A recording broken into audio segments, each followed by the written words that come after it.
The clock in the hall had just struck 8 when Julian Blackwood tore into the drawing room like a man being chased by ghosts. Rain hammered the tall windows of Blackwood Manor, running in grey sheets down the old glass. Karina barely looked up. She was on her knees by the sideboard, a cloth in one hand and a silver candlestick in the other, breathing on it and rubbing until it gleamed. It was the sort of work she had done every morning for the past 2 years, ever since she'd walked through the servants' entrance with nothing but a small bag and a name she never spoke aloud. She heard the door bang against the wall before she heard him. "You, Karina, isn't it?" She rose, wiping her hands on her apron, startled by the state of him. His cravat was crooked. His coat looked as though he'd dressed in the dark. In his fist, he clutched a roll of parchment, tied with a strip of red ribbon that was already coming loose from how tightly he'd been gripping it. "Yes, Your Grace." "Good. Excellent." He was pacing now, his boots leaving wet prints on the carpet. "I need a wife. By 5 o'clock this evening. Not next week, not next month. 5 o'clock today. Or I lose this house, the land, every last acre my father left me." Karina set the candlestick down slowly. "Your Grace, I don't understand." "There's nothing to understand. It's my father's will. Some ancient clause his solicitor dug up, an entail, they call it, says the dukedom passes out of my hands unless I'm married before my 28th birthday. That birthday is today. I only learned of it last night." He stopped pacing and looked at her properly for the first time, as though seeing her for the first time in 2 years. "You have no family tying you here, no husband, no father to object." "That is not the same as being willing," she said quietly. "I'll settle £200 on you. A house of your own in Bath, if you like, once it's done. You'll want for nothing." He said it the way a man offers a coin to a beggar, kindly enough, but certain of the answer before he'd finished asking the question. "I only need your signature. You needn't stay married to me a day longer than necessary once the estate is secure. Come with me, now. There's a carriage waiting." Something moved behind Karina's eyes that Julian, in his panic, did not notice. It was not fear. It was not even surprise, not really. It was the quiet, private amusement of a woman who has spent 2 years scrubbing another family's silver while carrying a secret heavier than any of it. She untied her apron. "Very well, Your Grace," she said. "I'll come with you." He blinked, as though he had expected to argue longer. "You will, just like that? You are in a hurry, are you not?" For a moment, something like gratitude crossed his face, softening the wild look in his eyes. He did not know her. Not really. He knew she brought his tea without spilling it, that she never gossiped with the other maids in the servants' hall, that she had a way of holding herself that he had once, in an idle moment, thought unusual for a girl of her station. He assumed, as men in his position generally did, that a penniless orphan girl would sign whatever paper was placed in front of her, grateful for the settlement and asking no questions. He had assumed wrong. Karina followed him out to the carriage waiting in the drive, rain soaking through her thin shawl within seconds. Julian handed her up without ceremony, his mind already racing ahead to magistrates and marriage licenses and the mountain of debt his father had left buried beneath the estate's good name. He did not see her glance back at the house, once, before the door shut. He did not see the small, private smile that touched her mouth. Inside the carriage, he thrust the parchment and a pen toward her, almost before she'd settled into her seat. "Sign here, your full name, if you please." Karina took the pen. The ink was already prepared, the nib freshly cut. She dipped it once, steadied the parchment against her knee, and wrote, not the name he expected, not the name every servant in Blackwood Manor had known her by for 2 years, but the name she had been born with, the name she had buried the day she walked away from her father's house. Lady Karina Croft. Julian was staring out the rain-streaked window, already composing in his head what he would say to the magistrate, and so he did not see it. Not yet.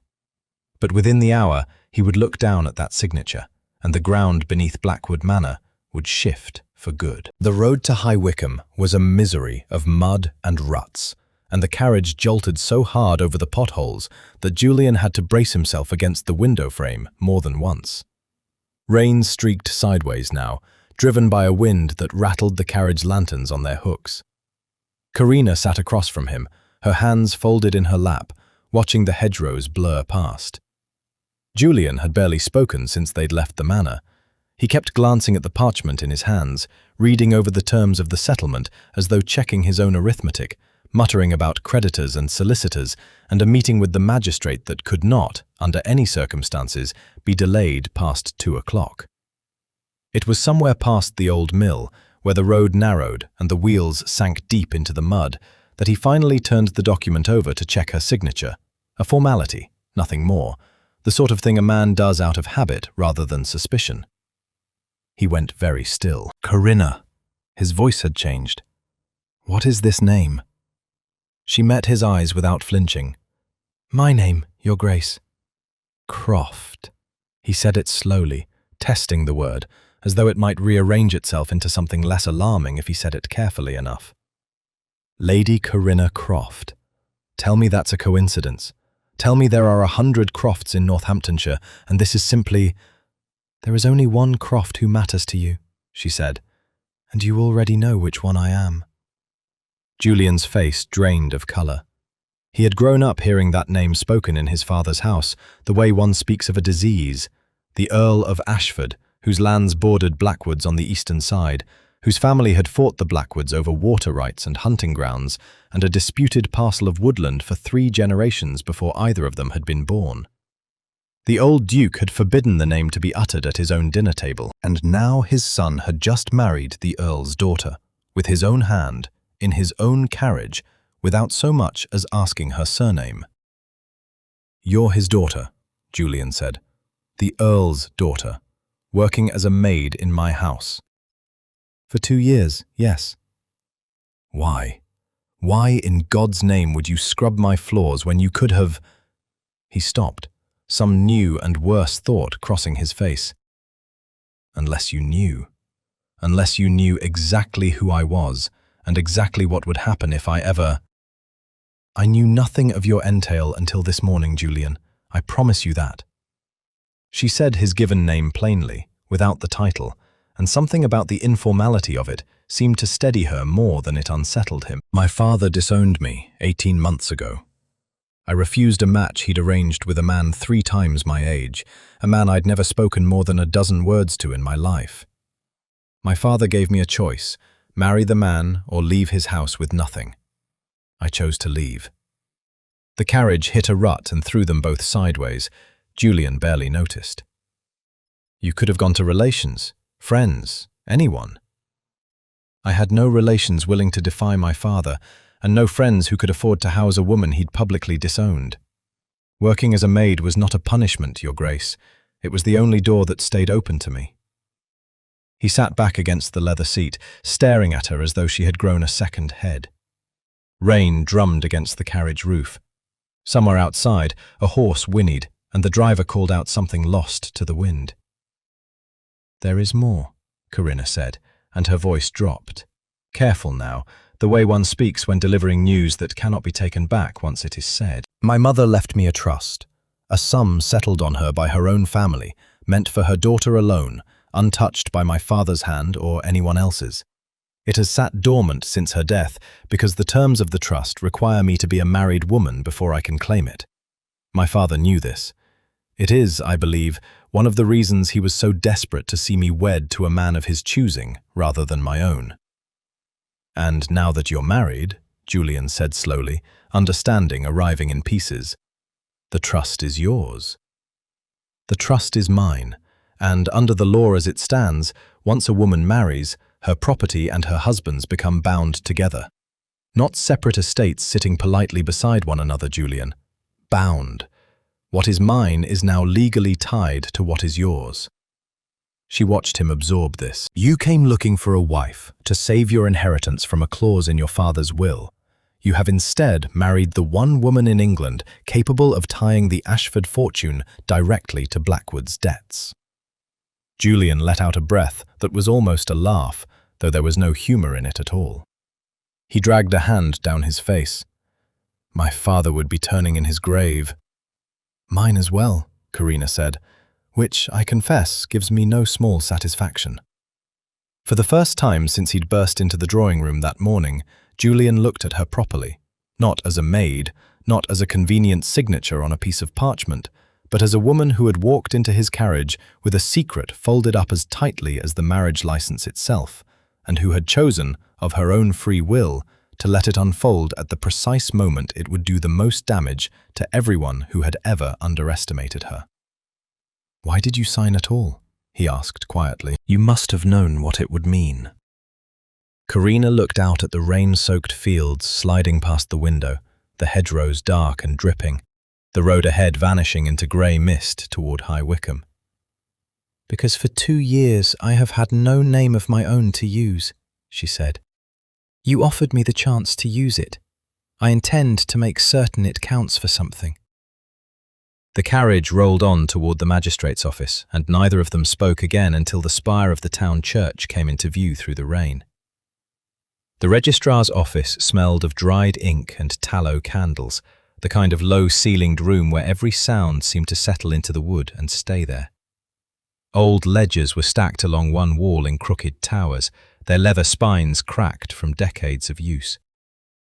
A clerk sat hunched behind a heavy oak desk, scratching away at some unrelated business, and did not look up when Julian and Karina entered, rain still dripping from their coats onto the flagstones. The magistrate, a stout man named Eldon, with spectacles perched low on his nose, greeted Julian with the wary respect owed to a duke and the faint irritation owed to a man who had sent word only an hour earlier demanding an emergency registration. "Your Grace?" Eldon's eyes moved to Karina, taking in her plain dress, still damp from the rain, with open confusion. "And this is—" "My wife," Julian said. "We require the marriage entered into record today, before 5 o'clock. Eldon's brow furrowed, but he reached for his ledger anyway, muttering something about irregular haste and unusual hours. He had barely dipped his pen when the door banged open behind them, and a blast of wet wind swept through the room, along with 3 men Karina did not recognize and one she did. Lord Reginald Blackwood stepped inside as though he owned the building, his greatcoat still buttoned, his walking stick striking the floor with each step. Behind him came 2 bailiffs, broad-shouldered men with the flat, unbothered look of hired muscle, and a thin clerk clutching a folder of papers against his chest. "Stop this registration at once," Reginald announced, before he had even reached the desk. "Eldon, you'll want to hear what I have to say before you put pen to that ledger." Julian's jaw tightened. "Uncle, this is a family matter." "It is precisely a family matter, which is why I am here." Reginald's eyes slid to Karina, assessing her the way a man assesses a horse he suspects has been sold to him lame. "This marriage was arranged in a single morning, without banns read, without witnesses of standing, to a servant girl plucked from your own scullery. I have already spoken to 2 members of the bench about a hearing to have you declared unfit to hold the title. A man who marries in such a manner, out of panic rather than judgment, is a man unfit to manage an estate."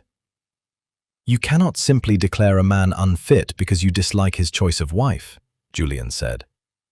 "I can when the choice threatens the stability of the entire Blackwood name." Reginald turned to the magistrate.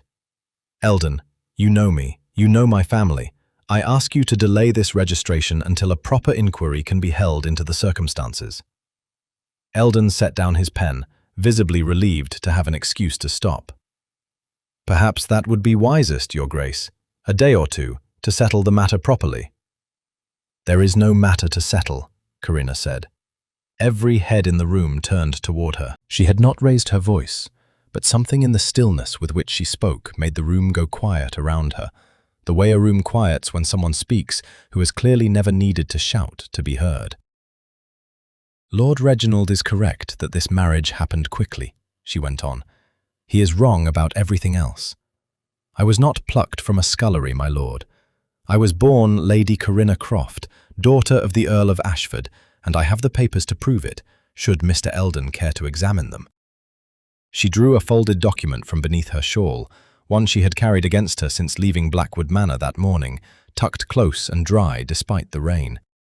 She laid it flat on the desk before the magistrate, her birth certificate, sealed and signed by the parish where she'd been christened, bearing her father's name in ink gone brown with age. Eldon picked it up with visibly trembling hands, studying the seal, then looking up at Karina as though seeing an entirely different woman standing before him.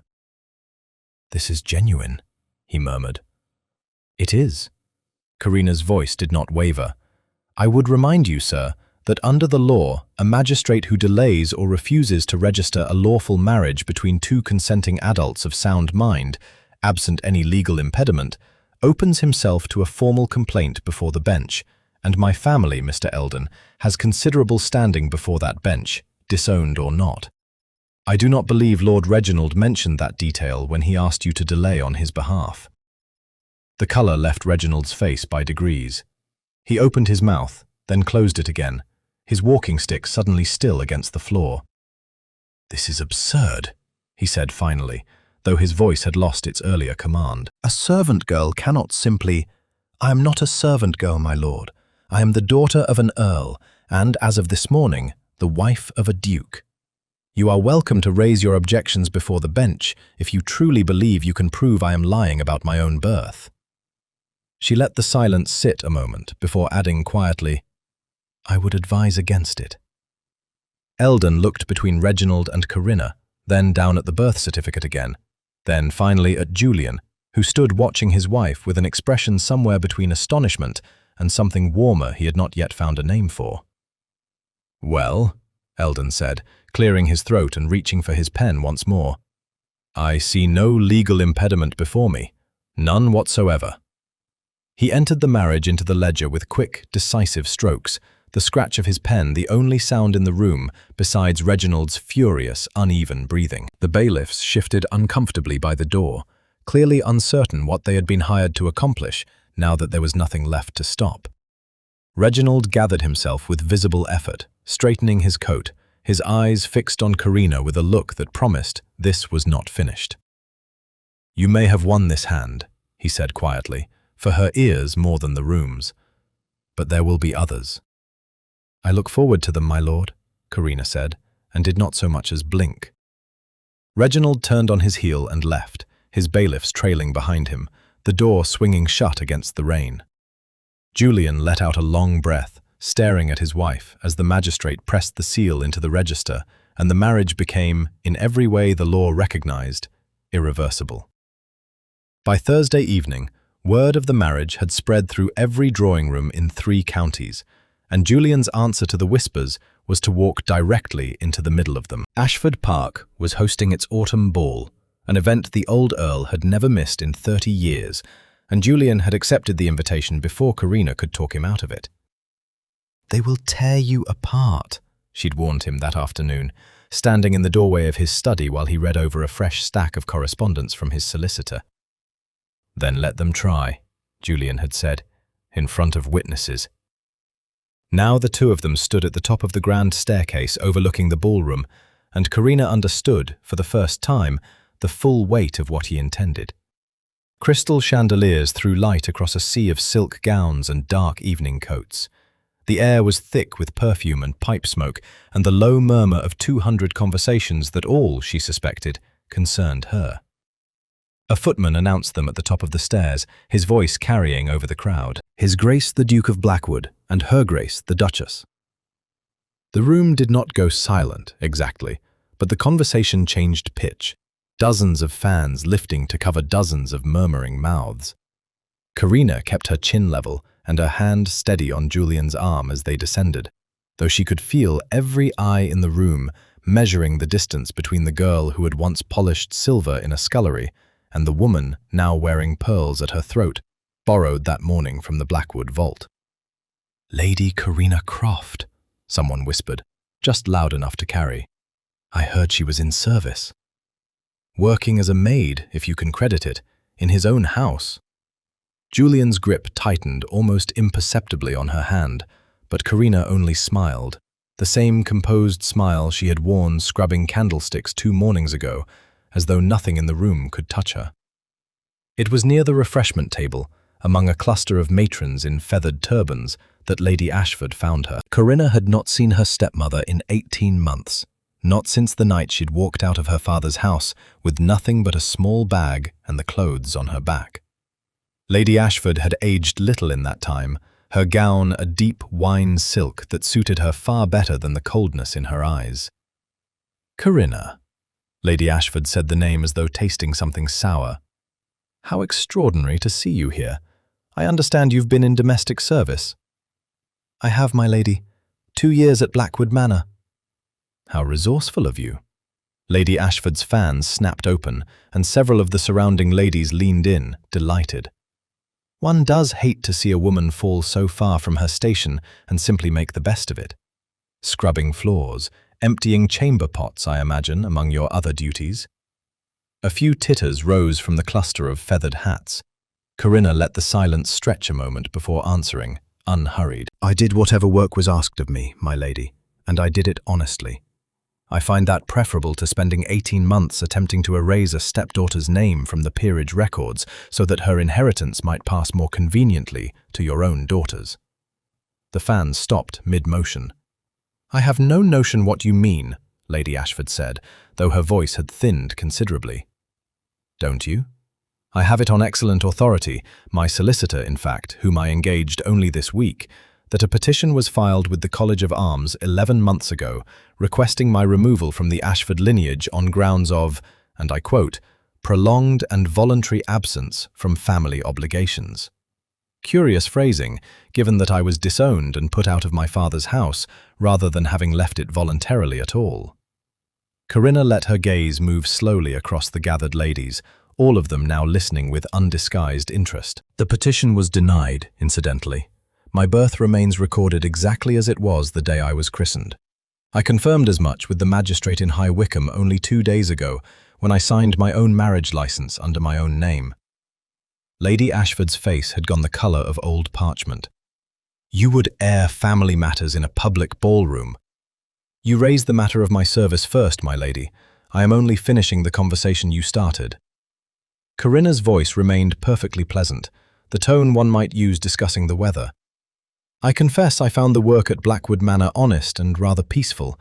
Far more peaceful, certainly, than a house where a woman spends nearly a year of her time and her husband's money attempting to strike a grieving girl from her own family's record." Julian, standing a step behind her, said nothing at all, though the corner of his mouth had begun to twitch with something he was working very hard to suppress. One of the matrons in the feathered turbans let out a short, startled laugh before catching herself. Lady Ashford's eyes darted around the circle of onlookers, searching for an ally and finding none. The gossip that had been aimed at Corinna only minutes before had shifted, quietly and completely, onto her stepmother instead. "I believe," Lady Ashford said stiffly, "that I am wanted elsewhere." "Of course, my lady. Do give my regards to my father should you see him before I do." Lady Ashford withdrew into the crowd without another word, her wine-coloured gown vanishing between the shoulders of guests who had, only a quarter-hour earlier, been eager to repeat every unkind word she'd offered, and were now, Corinna suspected, far more interested in repeating her own. Julian leaned close as the orchestra struck up a new set. "You did that rather beautifully." "I've had 18 months to consider what I'd say to her, should I ever have the chance." Corinna accepted a glass of ratafia from a passing footman, her hand entirely steady. "I confess I hadn't expected to say it in front of half of Northamptonshire." "Half of Northamptonshire," Julian said, watching the crowd reassemble itself around them. "We'll be talking of nothing else by morning." "Good," Corinna said. "Let them talk about the truth for once." The underground archives at Blackwood Manor had not been opened since the old Duke's funeral, and Julian had all but forgotten they existed until he woke past 11 that Saturday night to find Corinna's side of the bed empty and a single candle missing from the mantel. He found her 3 floors below the house, in a stone chamber he had visited perhaps twice in his life, kneeling before his late father's iron safe with a set of thin metal picks in her hand and an oil lantern casting long, trembling shadows across the walls. "Corinna." She did not startle, which unsettled him more than if she had. She glanced over her shoulder, unhurried, and went back to working the lock. I did wonder how long it would take you to notice I'd gone. What in God's name are you doing? What I should have done the day I learned your uncle was managing your father's affairs before his death.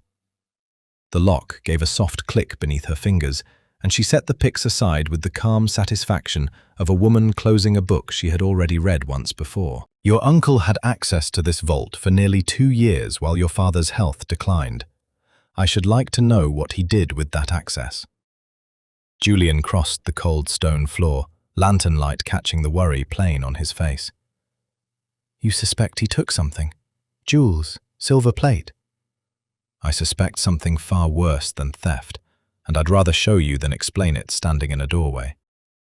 She pulled the heavy door open, its hinges groaning, and reached inside for a bundle of documents tied with faded string, tucked behind a row of ledgers that looked as though no one had touched them in years. I have been asking myself since the day we married how a family with land as extensive as Blackwood's found itself so deeply in debt. Land does not simply lose its value overnight. Debts of this size do not accumulate by accident. She untied the bundle on the small table beside the safe and spread the papers flat, smoothing out creases that had settled deep into the parchment. Julian leaned over them, his candle throwing flickering light across columns of figures and signatures he did not immediately recognize. These are loan notes. Promissory notes, yes. 5 of them, each drawn against Blackwood land as security, each signed with your father's name. Karina traced a finger beneath the signature on the topmost sheet, careful not to smudge the ink. Look closely at the hand that signed these, Julian. Compare it to any letter of your father's you still possess. Julian retrieved an old letter from inside his coat, one he had carried since his father's death without quite knowing why, and laid it beside the promissory note. Even by candlelight, the difference was plain. His father's genuine signature moved with a looping, unhurried confidence. The signature on the loan note was tighter, more careful, the strokes of a man imitating rather than simply writing his own name. "This is forged," Julian said quietly. "I believe so. And observe the creditors named on each note." Karina pointed to a line of small, cramped script at the bottom of each document. "Wexley & Sons, Harmon Trust, Fenwick Credit House. 3 separate creditors, supposedly, each lending against Blackwood land at punishing rates of interest. Except I sent inquiries to my family's solicitors in London this very week, and not one of these 3 institutions exists, Julian. Not one. I checked the register of licensed lenders in the city myself." "Shell creditors," Julian murmured, the pieces settling into place with the slow, sick weight of a man realizing he had been robbed by someone he trusted.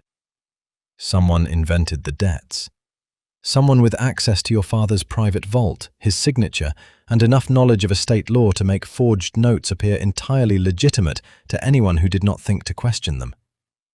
Karina's eyes met his across the candlelight, steady and certain. "Your uncle managed your father's affairs for the better part of 2 years while his health failed. He had access to this room. He had access to that signature. And he has spent every day since your father's death pressing you toward ruin, all while positioning himself as the only man capable of saving the family name." Julian sat down heavily on the edge of an old trunk, the forged notes still spread across the table before him. "He wanted the estate to fail. He wanted me declared unfit, exactly as he attempted at the registrar's office." "I believe he has wanted it for some time," Karina said, "perhaps since before your father died. A dukedom bankrupted and disgraced is a dukedom ripe for a relation to step in and manage on behalf of the family name, is it not? Particularly a relation who has spent years quietly arranging the very debts he now claims to be rescuing you from." Julian pressed his hands over his face, and for a long moment neither of them spoke. The only sound, the soft hiss of the lantern and the distant drip of water somewhere deeper in the old stone passages. "I nearly married a stranger this week out of pure desperation," he said finally. "And it turns out the true danger to this family was never the entail at all." "The entail was real enough," Karina said gently. "It simply wasn't the danger your uncle wanted you focused on. A frightened man rushing to find a wife by 5 o'clock has little time left over to examine his own family's ledgers."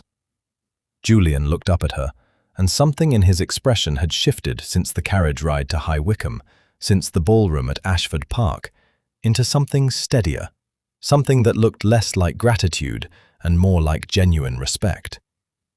"What do we do with these?"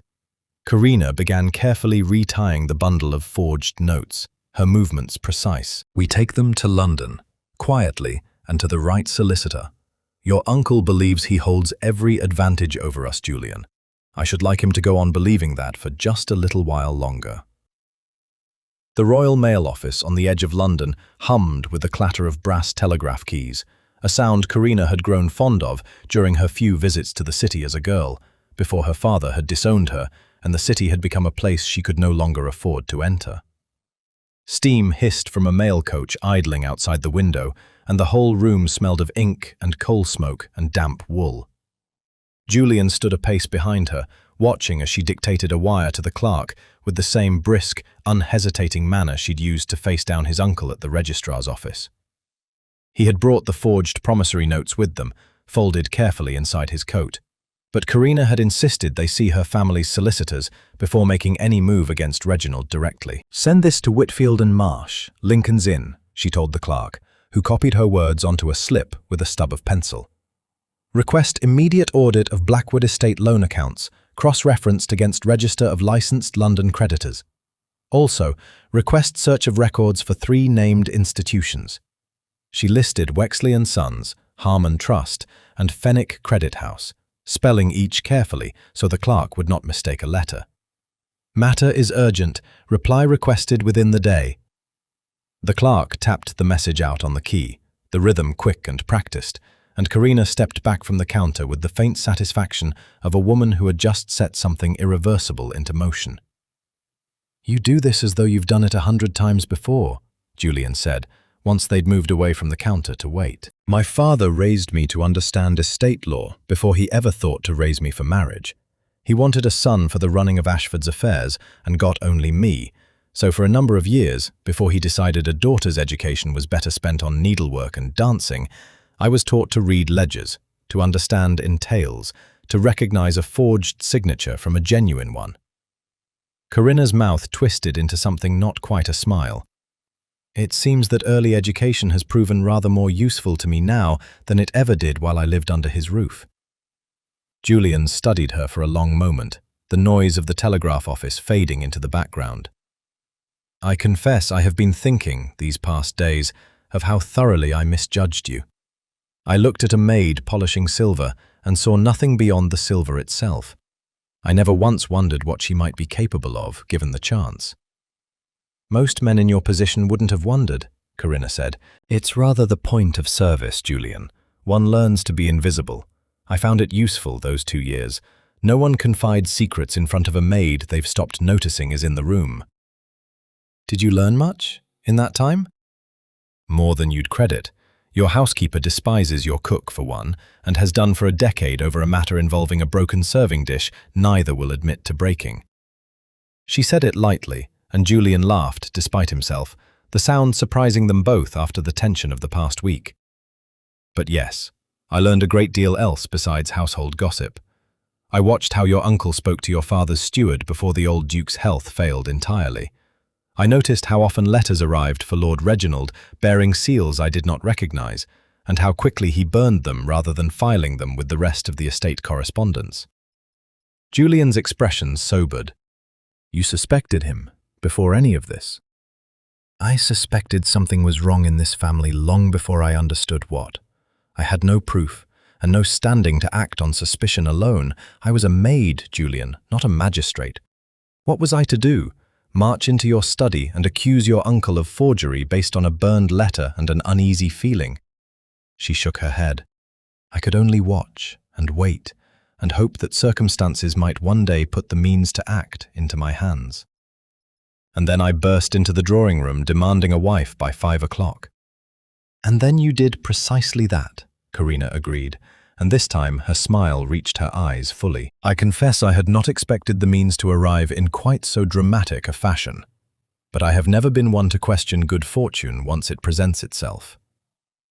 They waited nearly 2 hours for the reply, sitting on a hard wooden bench near the counter, while messengers came and went, and the rain outside gave way, briefly, to a pale strip of afternoon sun. When the clerk finally called Julian's name and handed over a folded reply, Karina watched his face as he read it, her own patience thinning by the second. "Well?" Julian looked up, something unreadable moving across his features. "Whitfield confirms it. None of the 3 named institutions hold any license to lend in London or anywhere within the county. They do not exist, and by his solicitor's estimation, have never existed. He requests we bring the original notes to his chambers at our earliest convenience, along with any correspondence bearing my uncle's hand, so that a formal case might be prepared." Karina let out a slow breath, some of the tightness leaving her shoulders for the first time since they'd left Blackwood Manor that morning. "Then we have him," she said quietly. "We have proof," Julian corrected, folding the reply carefully and tucking it inside his coat beside the forged notes. "Whether that proves enough against a man as practiced at deception as my uncle remains to be seen. He did not build this scheme carelessly, Karina. He will not surrender it easily either." "No," Karina agreed, watching the last of the pale sun vanish behind grey cloud through the office window. "I don't imagine he will, which is precisely why we must move before he suspects we know anything at all." Dawn came grey and cold over the Blackwood stables, fog lying thick across the paddocks, the horses stamping and blowing clouds of breath into the chill morning air. Karina had risen early, unable to sleep, and had walked down to the stables simply to be somewhere quiet before the household woke. She was still there, running a hand along the neck of a chestnut mare, when she heard boots crunching across the frosted gravel behind her.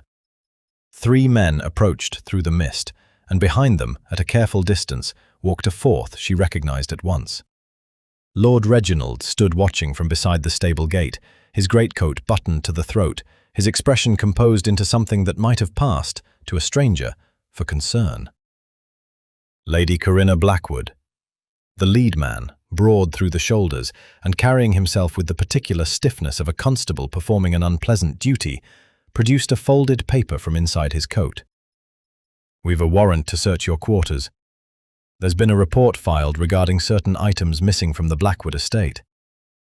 Karina's hand went still against the mare's neck. "Missing items? What items, precisely?" "Heirloom jewellery belonging to the late Duchess," the constable said. "Reported stolen prior to your marriage. A witness came forward yesterday, claiming to have seen the pieces in your possession before the wedding took place."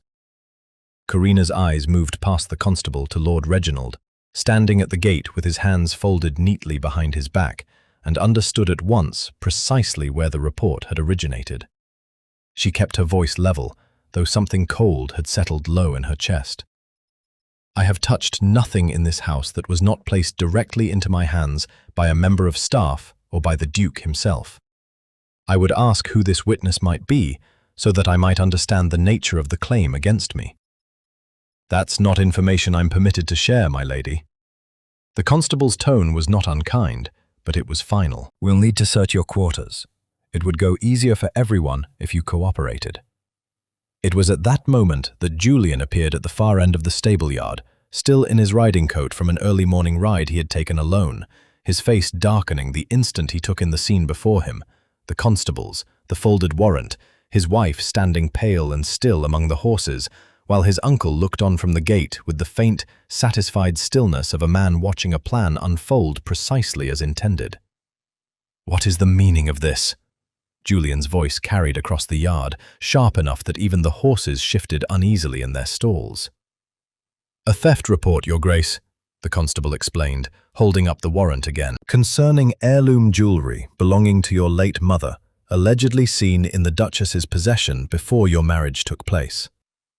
Julian crossed the yard in a few long strides and placed himself directly between the constables and his wife, his expression carrying an authority Karina had not seen from him since the morning he'd burst into the drawing room, demanding a bride by 5 o'clock. "My mother's jewellery has sat in the Blackwood vault since the day she died, untouched, catalogued by our family solicitor not 3 months past. I can produce that catalogue within the hour, along with the solicitor himself, if you require verification." I would ask you to consider very carefully who benefits from a theft report filed against my wife only days after her marriage became public, and only days after she began asking pointed questions about certain financial matters concerning this estate. The constable's eyes flicked, briefly, toward Lord Reginald at the gate, and something in his expression shifted, a flicker of doubt he had not shown before. "Your Grace, I've a warrant properly filed." "I've no doubt the warrant is properly filed," Julian said. "I question who filed the report that led to it, and why they chose to bring it before the bench, rather than simply asking me directly whether any jewellery had gone missing from my own family's vault. Had they asked, I would have told them plainly that nothing has gone missing at all." Lord Reginald stepped forward from the gate, his composure beginning, for the first time, to show a hairline crack beneath the surface. "Julian, I only thought it prudent to ensure the family's property remained accounted for, given how quickly this marriage was. You thought it prudent to send constables to search my wife's quarters at dawn without a single word to me first, based on the claim of a witness you refused to name." Julian's voice had gone very quiet, and somehow that quiet carried more weight than shouting would have. "I am beginning to understand exactly what sort of prudence guides your decisions where this family's affairs are concerned, Uncle." Something passed between the two men, brief and unspoken, and Karina watched Reginald's jaw tighten as he recognized, perhaps for the first time, that his nephew was no longer the panicked, distracted young duke who had gone chasing after a wife with only hours to spare. "I'll not stand for constables searching my wife's belongings over an anonymous claim," Julian said, turning back to the lead officer. "You are welcome to examine the vault catalogue this morning, verified by our solicitor, and you are welcome to inform whoever filed this report that should I discover it was made in bad faith, I will pursue a charge of defamation against them personally, regardless of their standing in this family." The constable folded the warrant back into his coat, his earlier certainty visibly thinning. "We'll return this afternoon to examine the catalogue, Your Grace. If it accounts for the pieces as you describe, the matter will be closed." "It will account for every piece," Julian said. "I assure you of that." The constables departed through the fog, and Lord Reginald lingered only a moment longer, his eyes moving once more to Karina, before he turned and followed them without another word. Julian watched his uncle disappear into the mist, then turned to find Karina watching him, with an expression he had not seen on her face before. Not gratitude exactly, but something closer to recognition, as though she was seeing him, at last, as fully as he had begun to see her. Chancery Lane smelled of coal smoke and wet stone, the narrow street lined with law offices whose windows had gone dark with decades of soot. Julian and Karina were shown up a narrow staircase to a gloomy chamber lined floor to ceiling with leather-bound volumes, tin deed boxes stacked in uneven towers along one wall, a coal fire sputtering weakly in the grate against the afternoon chill.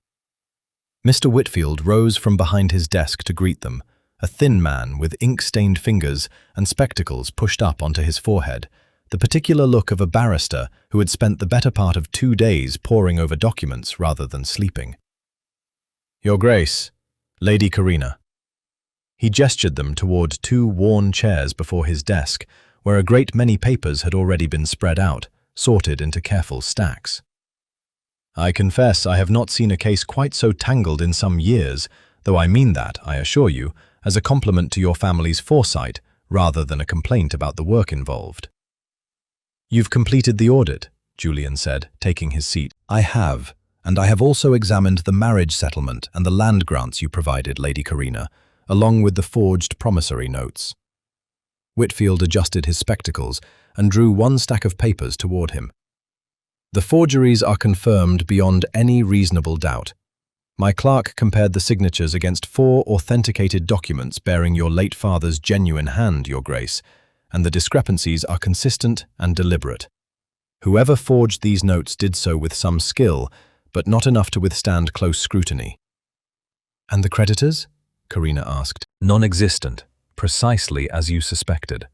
Wexley & Sons, Harmon Trust, and Fenwick Credit House hold no license to lend within the City of London, nor anywhere in the surrounding counties, nor do they appear in any registry going back a full decade."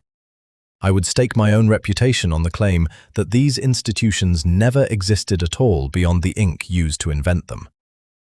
Julian sat back, absorbing this, though it was information he had already half expected since the night in the vault.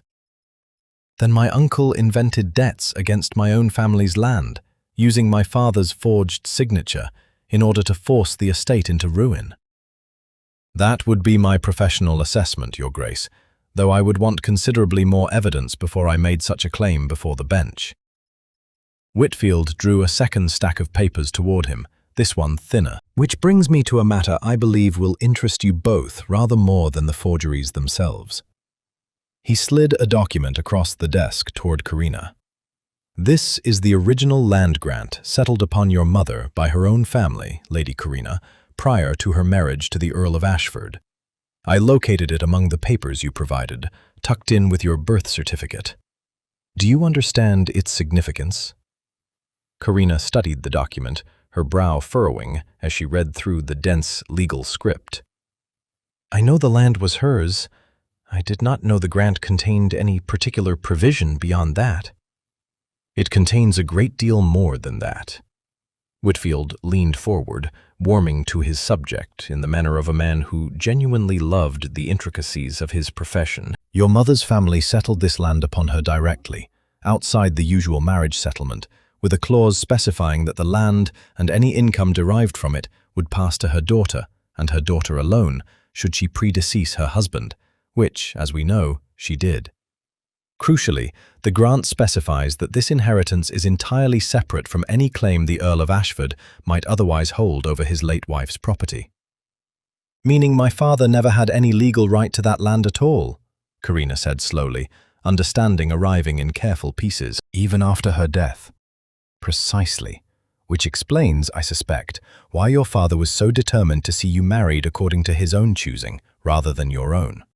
A daughter married off to a man of his selection remains, in practical terms, still within his sphere of influence. A daughter who marries independently, as you did, claims this inheritance entirely outside his control. Whitfield sat back, folding his hands. And now, married as you are, that inheritance passes directly and immediately into your possession, Lady Karina, free of any claim your father or stepmother might attempt to raise against it.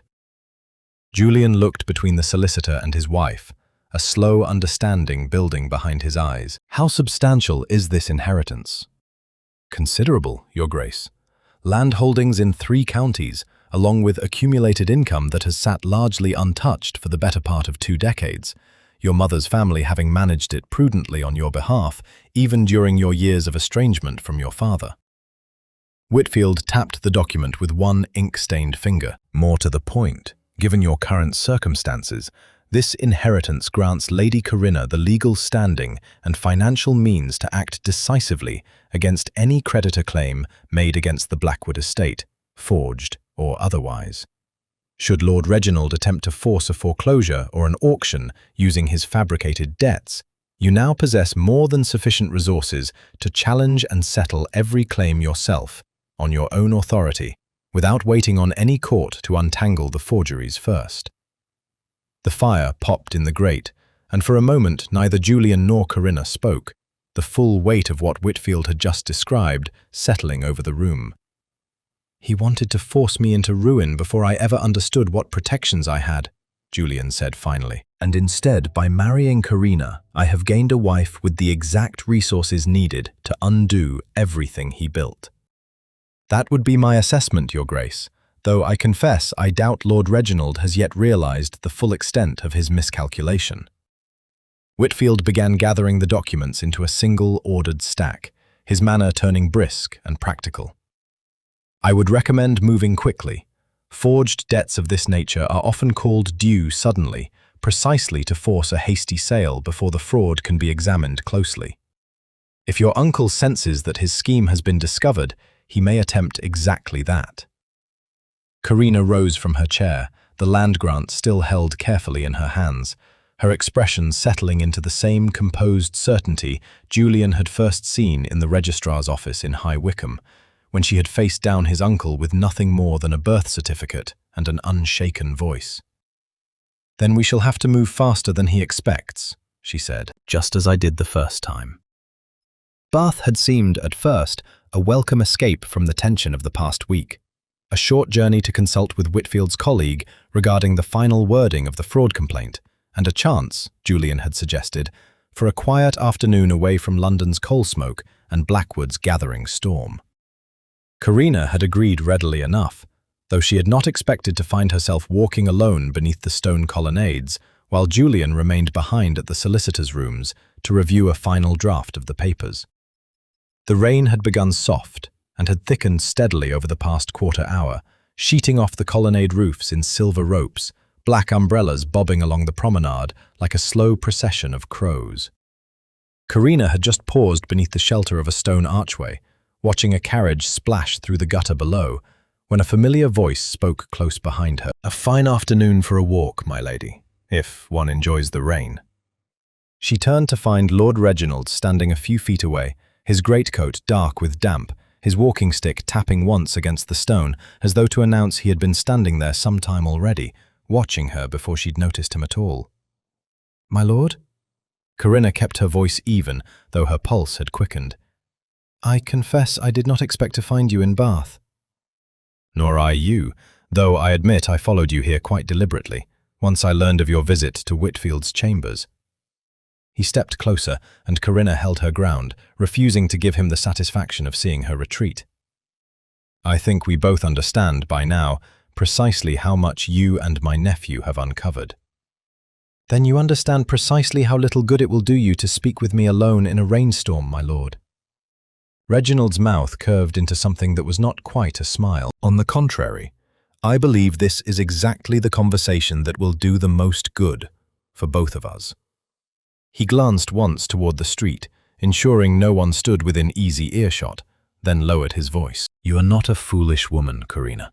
You have proven that a dozen times over these past 2 weeks, far more thoroughly than I ever anticipated when I first heard my nephew had married some maid from his own scullery. So I will speak to you plainly, as I would to any woman of sound sense." "Please do." "End the marriage. Quietly, before this fraud complaint reaches the bench and drags the Blackwood name through a public scandal that will benefit no one, least of all you. I will see to it that your father's estate reconsiders your disinheritance, that your name is restored properly to the Ashford line, and that a settlement considerably larger than whatever pittance Julian offered you that first morning is arranged on your behalf. You would want for nothing, Karina, and you would be free of a family whose finances, whatever the truth of this business between my nephew and myself, remain in a rather precarious state." Karina studied him for a long moment, rain dripping steadily from the archway above them, and found, to her own faint surprise, that she felt no temptation whatsoever. "You are offering me a bribe, my lord, dressed up as a kindness." "I am offering you a sensible way out of a marriage built on panic and desperation, before matters grow considerably worse for everyone involved." "My marriage was built on panic, yes," Karina said. "I will not deny that. But it has become something else entirely since that morning, my lord, and I suspect that is precisely what troubles you. You expected a frightened maid who would sign whatever paper was placed before her and vanish quietly once her usefulness had ended. You did not expect a wife capable of reading a ledger, and you certainly did not expect one willing to stay." "Sentiment," Reginald said, "is a poor substitute for security, my lady. Julian's estate is drowning, whatever papers you and Whitfield have gathered against me. A public scandal will not save it. It will only ensure that everyone in England learns precisely how far a duke fell before his family finally lost the name entirely." "The estate is not drowning, my lord. It was never drowning at all. It was drained, deliberately, by a man who forged his own brother's signature and invented creditors out of thin air because he could not bear to watch a nephew he considered unfit inherit a title he believed himself better suited to manage." Karina's voice had not risen, but something steely had entered it, steady as the rain still falling beyond the archway. "I will not divorce Julian, my lord, quietly or otherwise. My place is at Blackwood Manor, beside a husband who has shown me more honesty in 2 weeks than my own father showed me in 23 years. You may keep your settlement. I have inheritance enough of my own, and I intend to use every shilling of it to see you answer for what you have done." Reginald's expression hardened, the last pretense of civility draining from his face. "You will regret this, Karina. I promise you that."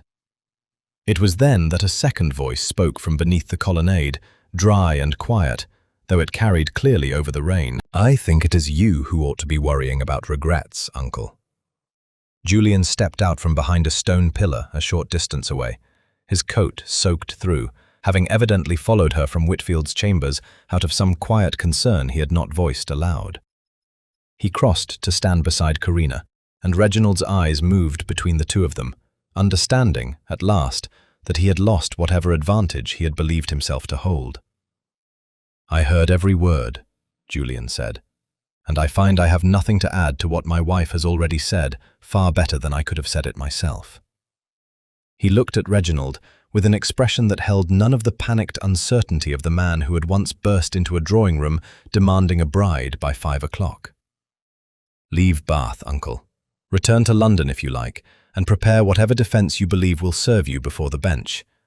But do not approach my wife again." Reginald said nothing further. He turned and walked out into the rain, without an umbrella, his greatcoat darkening quickly under the downpour, and disappeared around the corner of the promenade, without looking back. Julian turned to Karina once his uncle had gone, rain still dripping from his hair, and any lingering doubt he might have carried about his wife's loyalty had vanished entirely, washed away as thoroughly as the water running along the gutters below. "You didn't hesitate," he said quietly, "not for a moment." "Why would I hesitate?" Karina said, "over a choice I had already made." The summons arrived at Blackwood Manor 3 days after the confrontation in Bath, delivered by a messenger who had ridden through the night to ensure it reached Julian before morning. Lord Reginald had called an emergency assembly of creditors at the London Guildhall, citing the Blackwood estate's outstanding debts and demanding an immediate auction of the manor and its surrounding lands to satisfy claims that, as Julian and Karina now knew beyond any doubt, had never legitimately existed at all.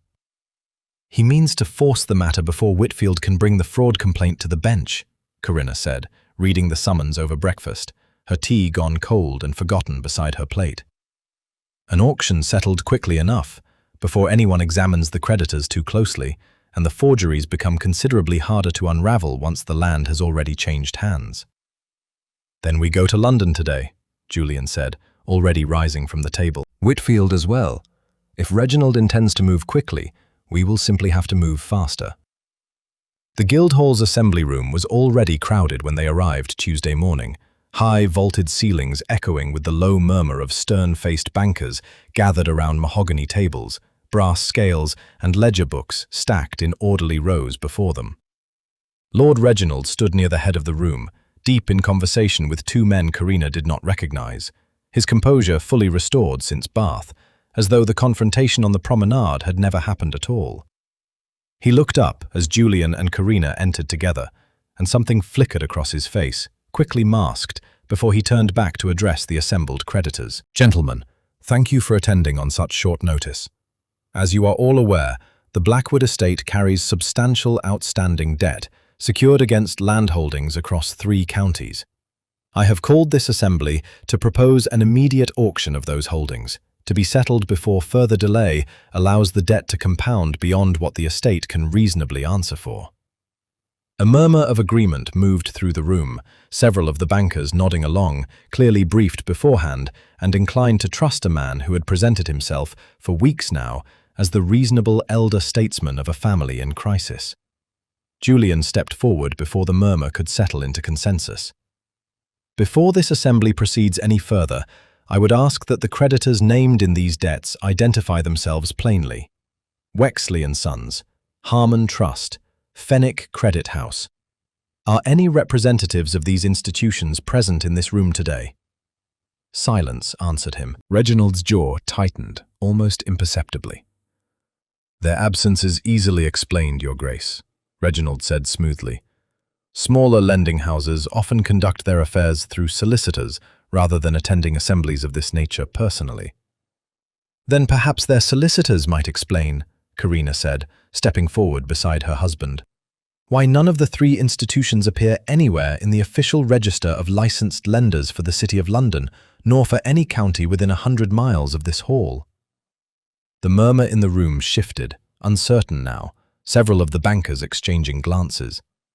Whitfield moved forward from where he had been waiting near the door, a leather folder held ready under one arm. "If I may address the assembly," Whitfield said, his voice carrying the calm, deliberate authority of a man accustomed to laying evidence before skeptical audiences. "I have spent the past week conducting a full audit of the debts claimed against the Blackwood estate at the request of the Duke and Duchess. I can confirm, with documentation prepared for any member of this assembly to examine, that the three institutions named in these loan notes do not exist and have never existed within any registry of licensed London lenders. Furthermore, forensic comparison of the signatures on these notes against 4 authenticated examples of the late Duke's genuine hand reveals consistent and deliberate forgery." He laid the documents out on the nearest table, and several bankers leaned forward at once, murmuring to one another as they compared the signatures Whitfield indicated, the discrepancies now obvious even to untrained eyes once pointed out. "This is preposterous," Reginald said, his composure finally beginning to fracture. "I have managed this estate's affairs faithfully for 2 years while my nephew's health, and later his father's death, left the family in disarray. I will not stand accused of forgery on the word of a solicitor hired by a woman who was, until a fortnight ago, employed as a common maid." "I was employed as a maid, yes," Karina said, her voice cutting clearly across the room.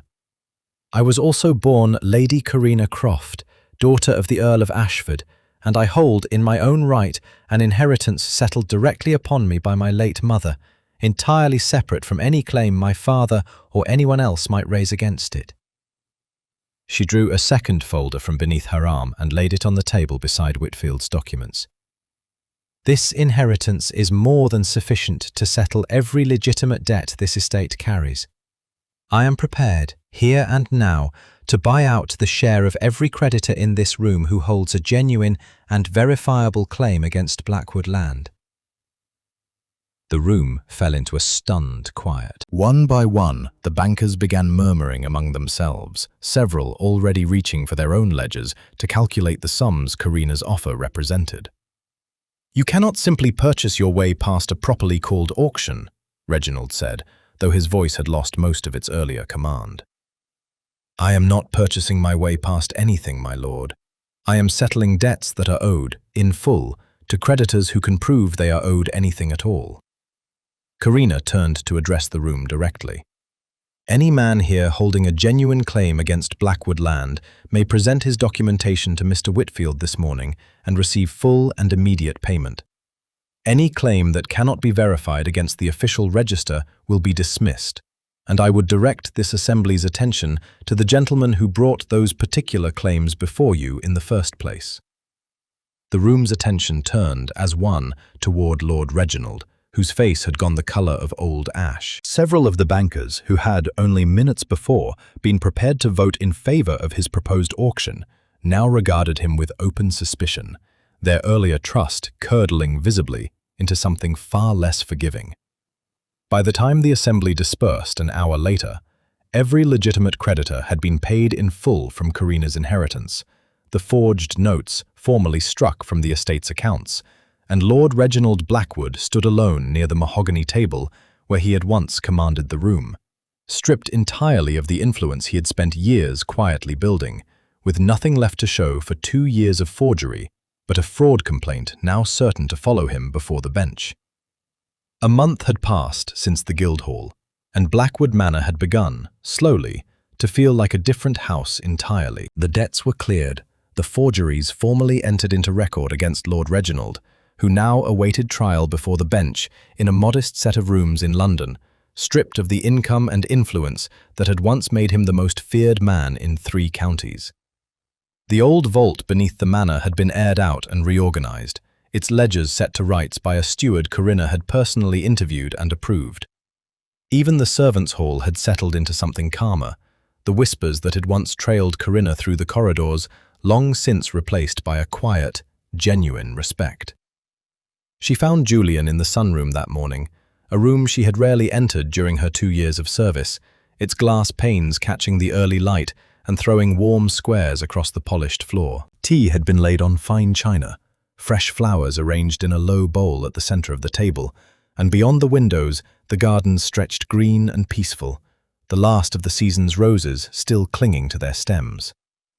"You're up earlier than usual?" Karina said, settling into the chair across from him. "I find I sleep rather better these days than I did a month ago." Julian poured her tea himself, a small gesture that would have seemed unremarkable in any other household, but which still, in this one, carried the quiet weight of everything that had changed between them. "I've had a letter from Whitfield this morning. He expects Reginald's trial to conclude within the fortnight. The evidence, he assures me, is entirely beyond dispute." "Good," Karina said simply, and meant it, though she found the anger she had once carried toward Lord Reginald had faded considerably, replaced by something closer to plain relief that the matter, at last, was nearly finished. Julian set down the teapot and reached instead for a small brass key resting on the table beside the flowers, one Karina recognized immediately as the master key to the manor, the one that had hung on a ring in the housekeeper's pantry for as long as she'd worked there, passed between staff for household matters, but never, in her memory, held by anyone but a servant carrying out some errand or another. He slid it across the table toward her. "I should like you to have this."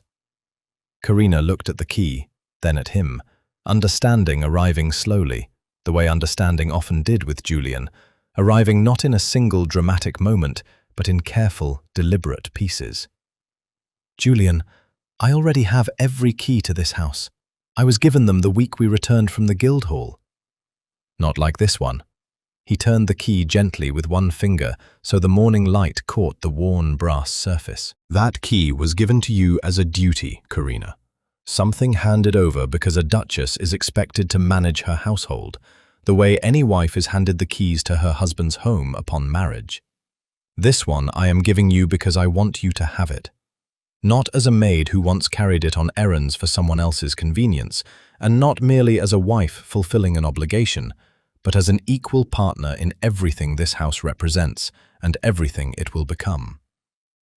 Karina was quiet for a moment, turning the key over in her palm, feeling the weight of it settle into her hand in a way that felt entirely different from every other key she had carried through this house over the past 2 years. "When you burst into that drawing room a month ago," she said finally, "demanding a wife by 5 o'clock, I confess I signed that parchment expecting very little beyond a settlement and a house in Bath, once the marriage had served its purpose and could be quietly dissolved. I never imagined we would end up here." "Nor did I," Julian admitted. "I married a stranger out of pure desperation, certain I understood exactly what I was getting. A convenient signature, nothing more.